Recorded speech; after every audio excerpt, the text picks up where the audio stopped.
And hey there, we are live with the Sales View yet again. Here we go.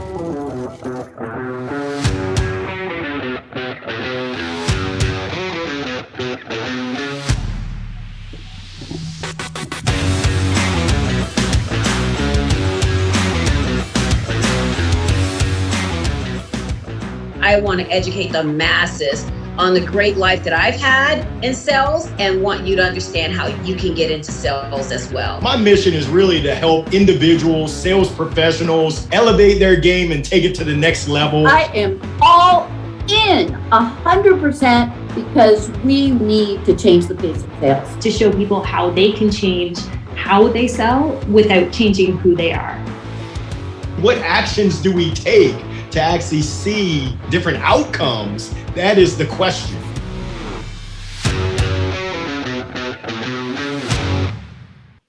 Woo-hoo! Welcome to the Sales View. I'm Joyce. I'm Larry. And I'm Lindsay. Hey there, and today's topic is about D&I and sales. Before we hop into that, I just want to wish everyone a happy National Women's Equality Day. This is a great day for us women here in the U.S. where we were granted the right, to vote and some other things, mostly to vote and to have our voice and we always really had a voice. But then they said it was okay. And I tell you, I'm not going to get into world politics, but when you think about some places around the world where women still don't have that opportunity, that pleasure, that freedom, it's great to be sitting where we are. Not that we don't have a lot of work to still be done. That's why we're obviously still having the conversation on D&I today. But it's great to say that, hey, we have made that progress and that we are that we have those freedoms that many people around the world don't have. So woohoo, kudos to us here in the US. And there's some great programming on LinkedIn all day today and in other areas. I've been invited to many things. So I just recommend you check your LinkedIn feed, your Facebook feed, and find out what's going on. Some major organizations are recognizing the day. And I think there's going to be some amazing conversation around it. And with that said, Lindsay, let's start talking about the conversation topic at hand today, D&I in sales. So this is a huge topic. We chose to end on a big note here. We did. And so the first thing that we wanted to do was just kind of scene set. Like, what is DEI? What does that look like on a sales team? So for those of you who aren't familiar, DEI is diversity, equity, inclusion.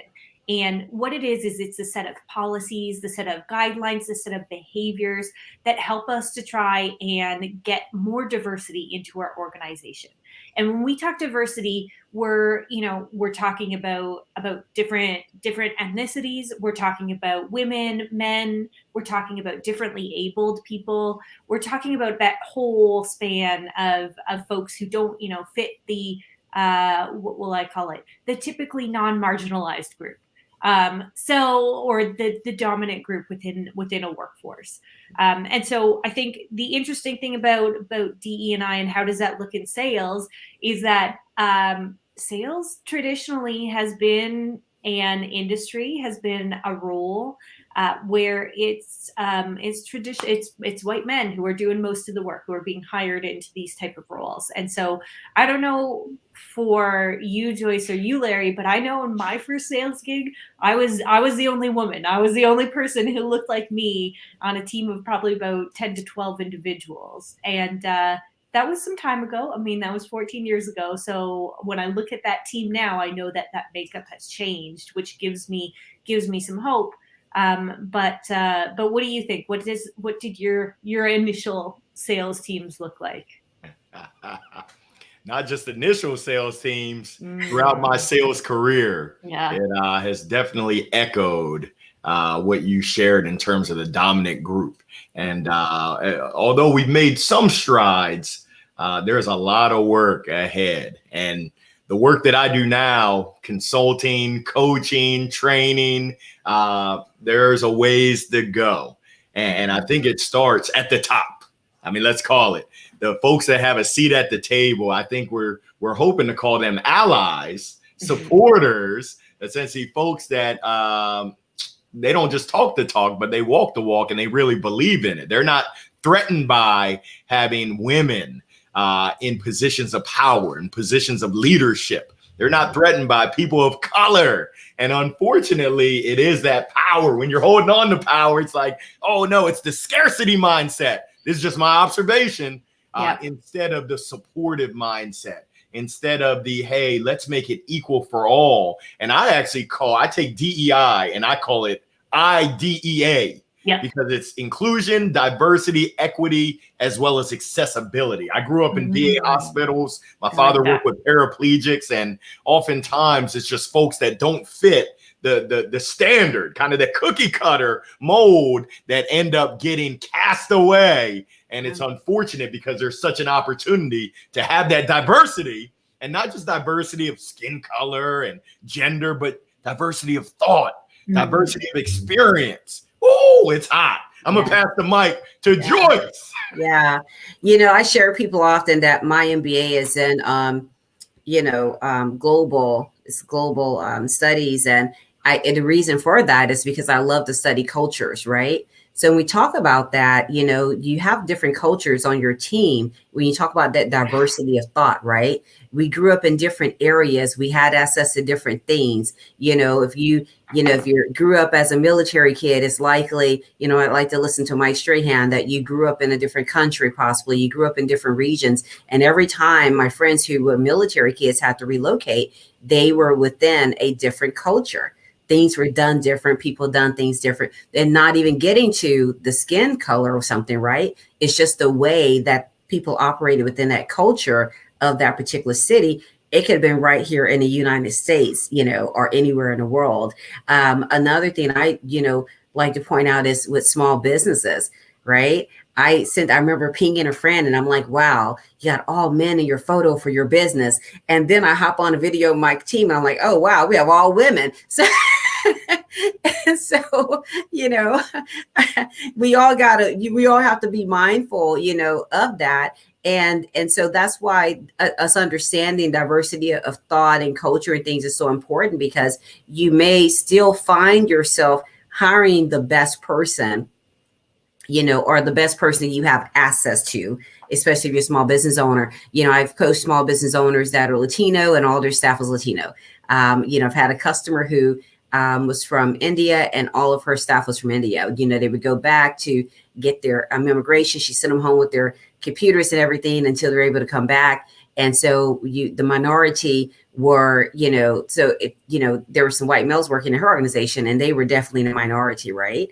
And so it could be seen, it's just a big open ocean. It's not even a pool. I was gonna say pool is just an ocean, right? It's an ocean of thought and things that we have to continue the conversation on.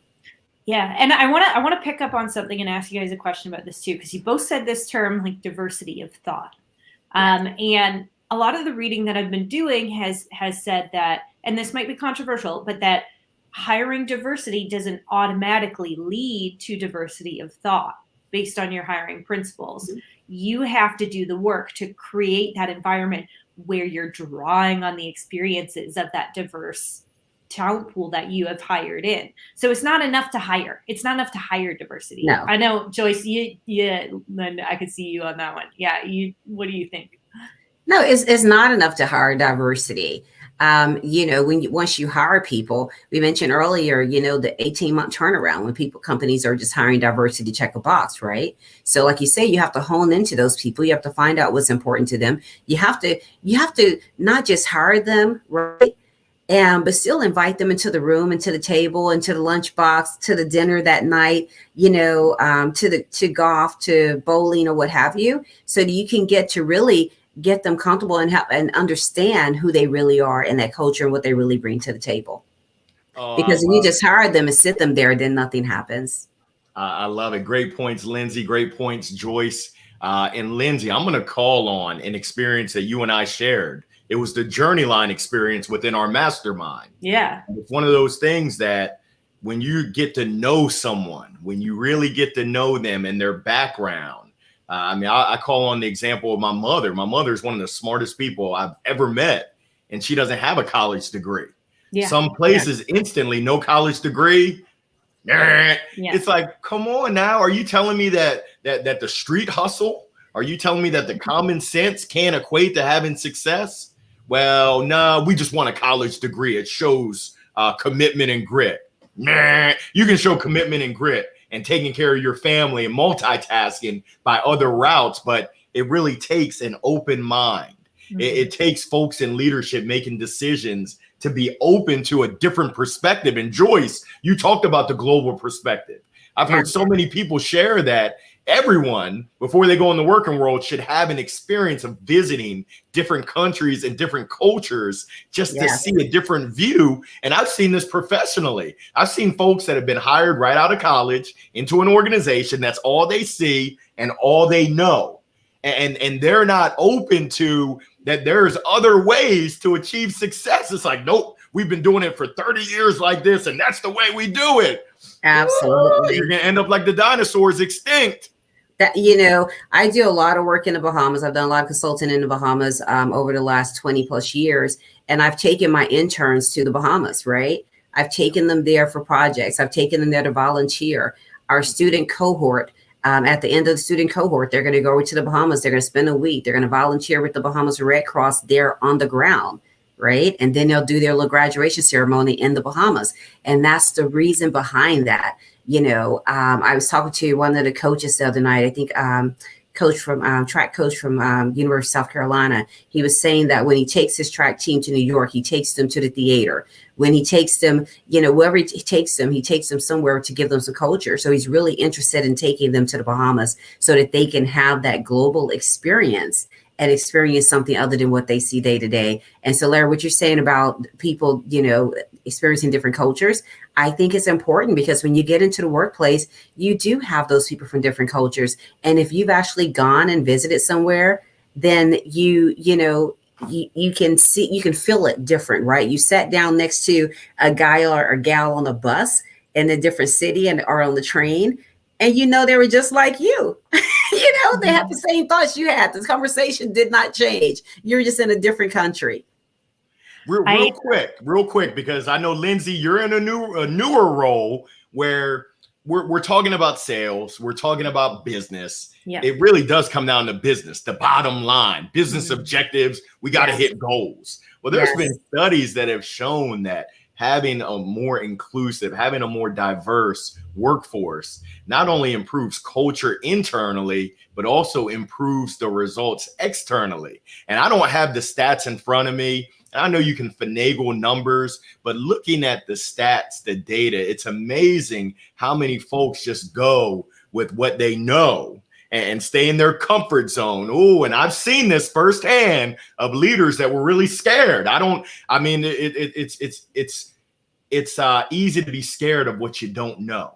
And when you've grown up in this box right here, and this is what you know, whether you went to an Ivy League or you went to Duke University and you think everyone should go to Duke. No, not everyone fits inside that box. Right. Let's shake it up. I'm going to get controversial and shake it up. But Lindsay, I'd love to know, how do we not balance, but how do we leverage DEI and A as a superpower to elevate our results and take our organization to that next level? Oh my goodness, Larry, you're asking me this question like I know the answer. She only has 15 minutes, Larry. Jeez. Yeah. Hey, we're like, so full disclosure, I will admit this is a hard question, and it's something that we are trying to figure out. I am trying to figure out. I have conversations about it daily. But what I've seen is that, again, it's can you create an inclusive culture? One where you're fostering a sense of belonging. And some of the things that you would do, or that people say you should do to create that inclusive culture, are, you know, opening up the conversation and being open to different viewpoints, and not just being open to them, but also, if you are in that dominant group, soliciting different viewpoints, putting different people at the table, not just going to your special few who you rely on for, you know, input, but opening it up to a broader group to get their thoughts and feelings, and then being willing to use that and act on it as well too. I think that's extremely important, because I think one of the biggest barriers to creating that inclusive work environment is that we look for confirmation bias a lot of the time. Yeah. So we're looking for people to confirm what we already believe and know. And so if you don't go into every conversation that you're having with an open mindset, with the thought that it's, I'm looking for somebody to change my mind here or give me a different view here, then you're going to be in trouble. You're not going to have that inclusivity. And so if you don't have inclusivity, you don't have diversity of thought, and you know what, like your hiring portion of your diversity metrics, that's only the start. That's only what's going to kind of kick you off, and you're not going to have something that's sustainable. So Joyce, I know you have some stats on this too, because one thing, and Larry said this too, is it's like the people at the top, the people. So you're a VP of sales, or you're a sales manager, and you were part of that dominant group. What's in it for them?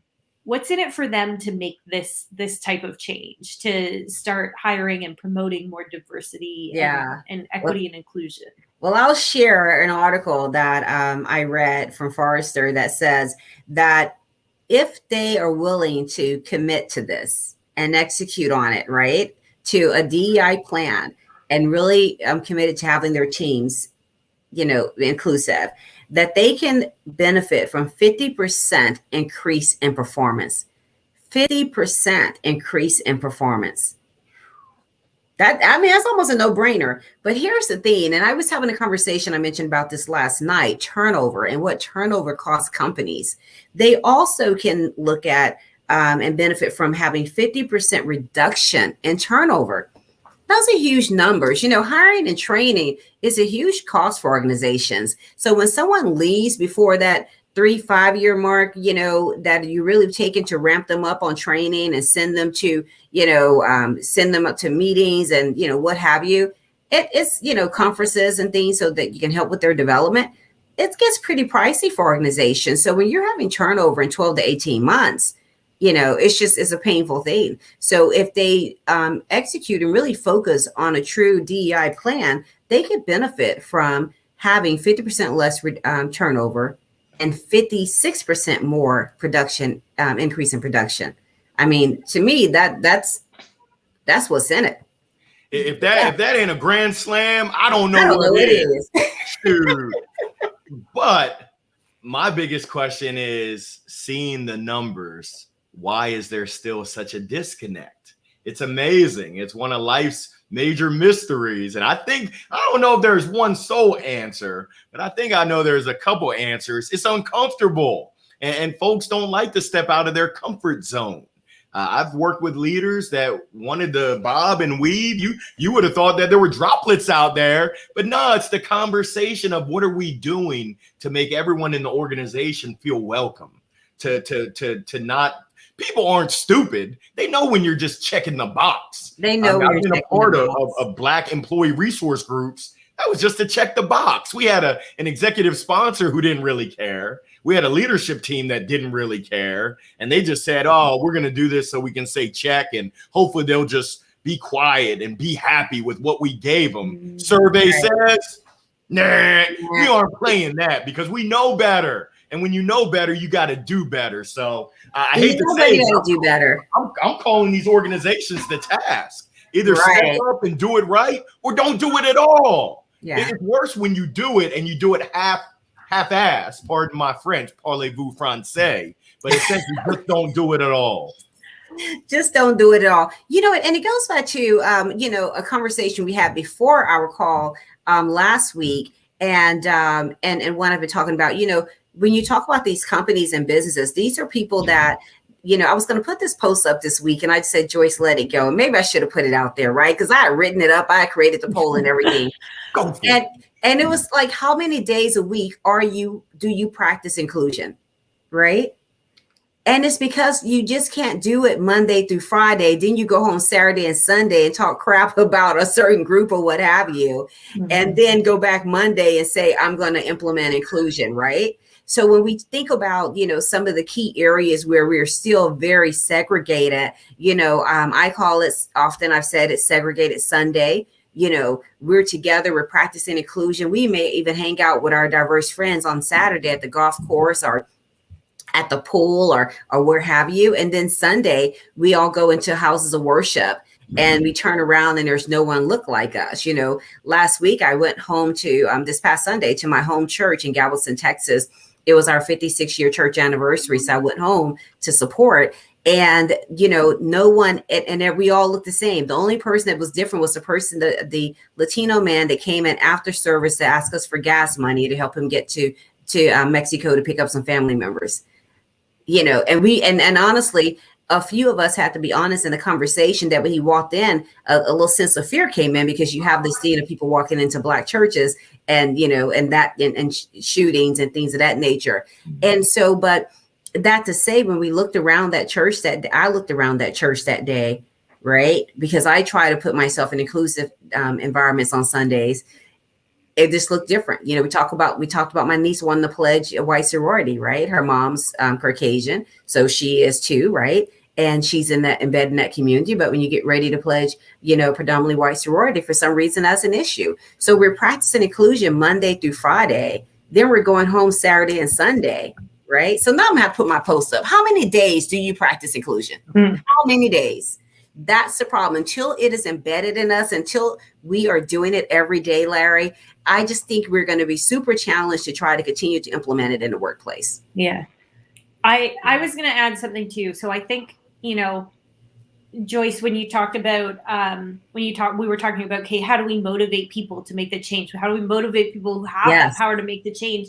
I love the numbers. And the other thing that I've read too is like, innovation improves. You end up with smoother implementation, because if you think about it, if you are able to draw on that diversity, to draw on a variety of experiences, you're going to be able to identify more issues up front or identify more ways to appeal to more people up front. And so that's going to flow into everything you do.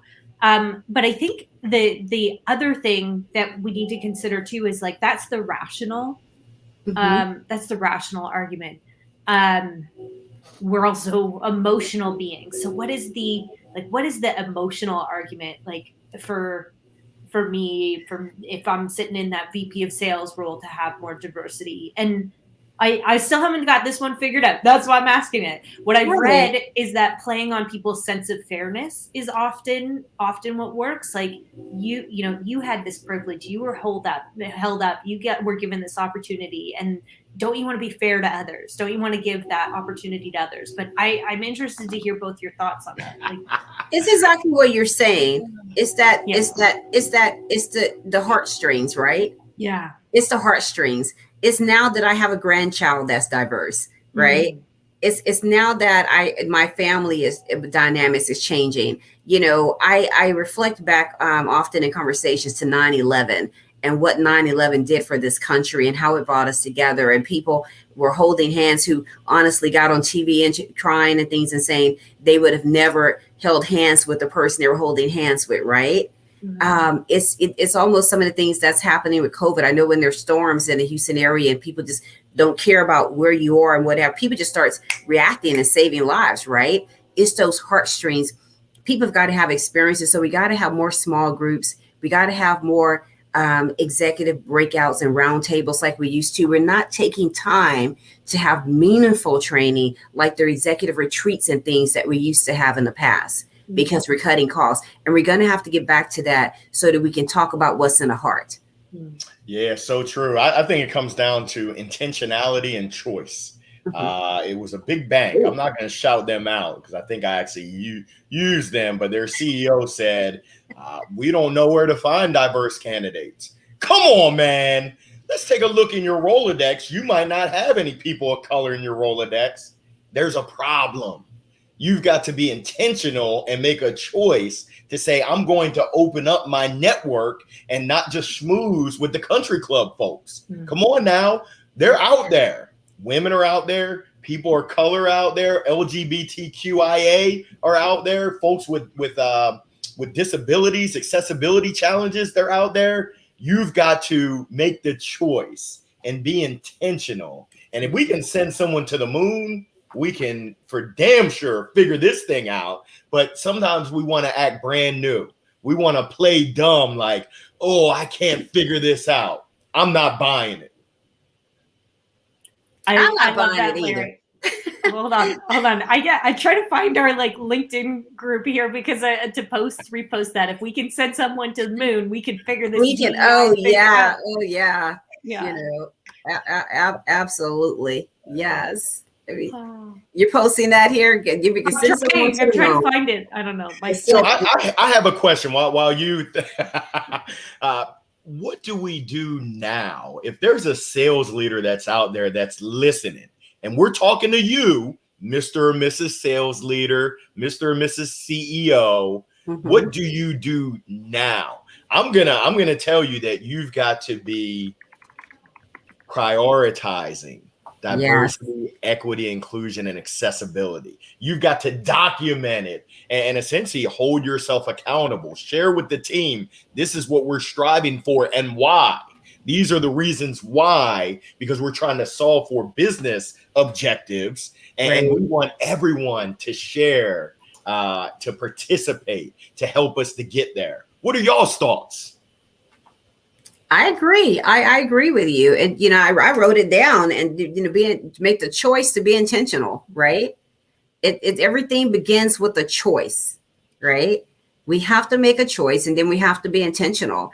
And I think when we get there, that we're in a good place, a good starting place. Yeah. I think too, I'm going to share something with you guys. So I don't have a lot of Black friends in my network. Now I do, because this past year, I said, you know what, I'm going to reach out from my typical comfort zone. And I heard Joy speak on a podcast, and I was like, man, I want to know that woman. We have some uncommon commonalities. We both worked at sales and oil and gas. I want to know her. And so I reached out. I took that intention and I reached out. Larry, you and I met through Margaret. So we had a great friend who put us together in the same room. And joining that mastermind and choosing to be part of that room, well, I didn't know that it would lead to, you know, us being great friends and doing this show together and things like that.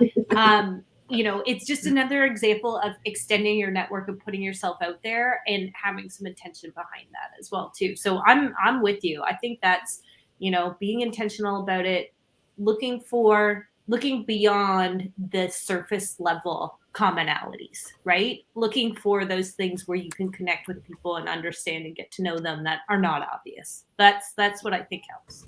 I love to hear it. I know we're coming up close to the end.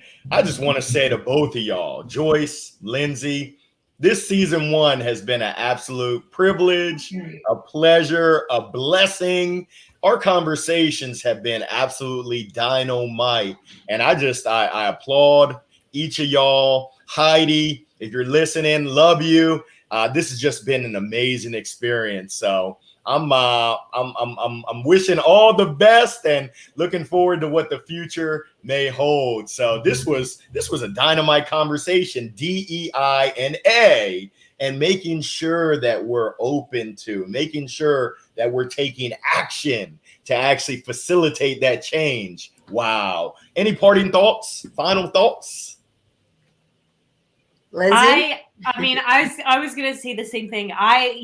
When we initially kind of came up with this concept for the Sales View, we said we wanted to have conversations that were real talk. We didn't want to just stick with kind of the surface level stuff. We wanted to dig into the real issues facing sales. And I'm so thankful that I got to meet you two, to work with Heidi as well on this project, because I think, you know, one of the things that we were able to do is really dig into that. We've accomplished what we wanted to, and this episode in itself is a great example of that. So thank you both. Yeah, absolutely, Lindsay. You know, you guys both said it. You know, and there was a quote that Heidi made on our video that I wanted to call out, and I can't remember it right now, but you know, it's just about being able to change the way that people think and you know, and make that contribution to the world. And as our Southern Baptist pastors say sometimes, from the South, it comes out of me sometimes, if we could just touch one person, if we made a difference in one person's life, then we've accomplished a great thing. And so it has been an honor and a pleasure to be on this platform with you guys for this season, and looking forward to great things. Thank you guys. Oh. Well, that's well. Now the cheers have dropped. That it's a wrap for us, folks, for season 1. This is the finale. I hope you go back and look at some of the other shows that we've done. I know my team has a plan to chop up some of these things and put them out there. And but go back and look at them. We've had some great, meaningful conversation. I think we've accomplished our goal in that way. And with that said, thank you. I'm Joyce. I'm Larry. And I'm Lindsay.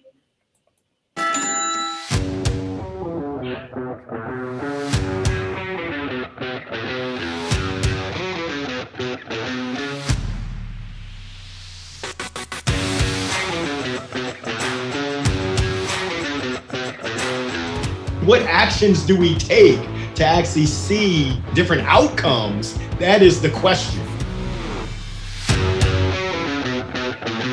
Welcome to the Sales View. Thank you for joining us. Woo, we're signing off.